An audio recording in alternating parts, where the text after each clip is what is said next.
In a quiet village surrounded by tall palm trees and red sand paths, one name stood above every other name: Soji. Soji was not just any palm wine tapper, he was the palm wine tapper of the village. The villagers would say, "Ah Soji, your palm wine is heaven on earth. Soji, you have the best palm wine in this land." Even his fellow palm wine tappers were confused and jealous. They climbed the same tree, they tapped from the same palm trunk, they used the same tools. Yet nobody, absolutely nobody could match Soji's palm wine. Why they returned with small kegs or nothing at all, Soji returned with 10, 15, sometimes 20 gallons of pure undiluted palm wine every single day. People begged him to reveal his secret. Some were impressed, others were desperate, but Soji always gave the same humble answer: "It is God's gift. I tap from the same place you tap from." Soon, anyone planning a party, wedding, naming ceremony, anything at all, they all went straight to Soji.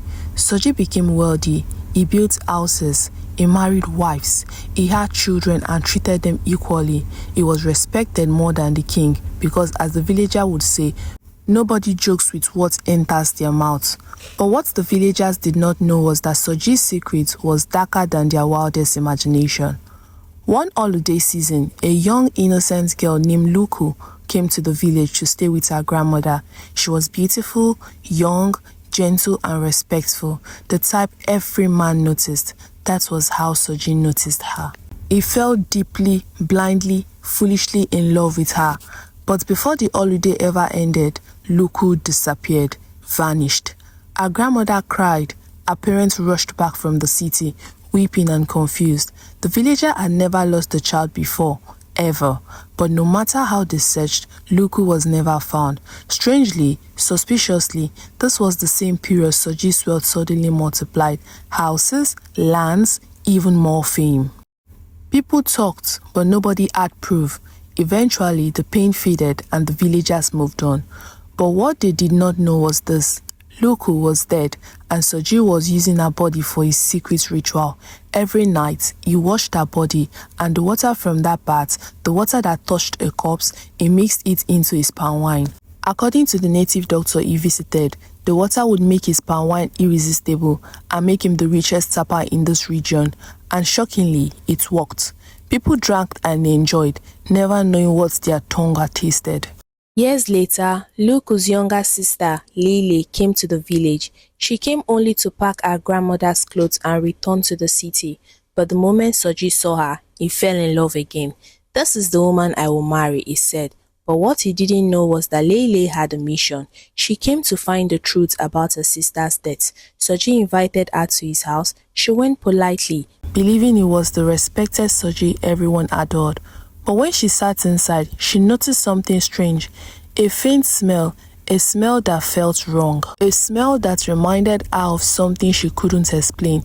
Soji, excited about her presence, forgot to apply the special cream he used to cover the stench of the corpse. When he stepped out to prepare food for her, Lele quickly followed the smell. She pushed open a door and froze. There, lying on the mat, was the dead body of her sister Luku. Cold, preserved, still wearing the golden necklace Lele had given her before she traveled years ago. Lele's heart chattered. Tears rushed down her face, but she controlled herself. She took pictures quietly and then ran out of the house screaming, "Help! Oh, help! Oh, somebody help!" Villagers gathered around her. She led them back to Soji's house.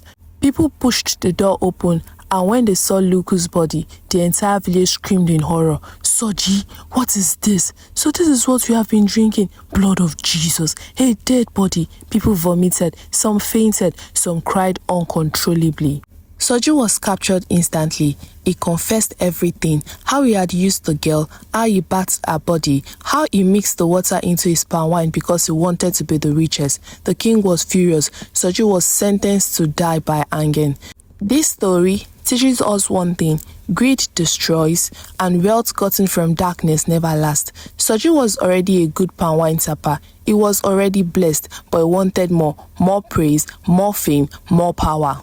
He wanted to be the most respected person in the village, and in chasing that fake glory, he lost everything, even in soul. Do not let greed drive you into darkness. If blessing doesn't come today, they will come tomorrow, because true riches, the one that lasts, always come natural. Thank you for watching to the end. Please don't forget to like, comment and share. I'll see you guys in my next video. Bye.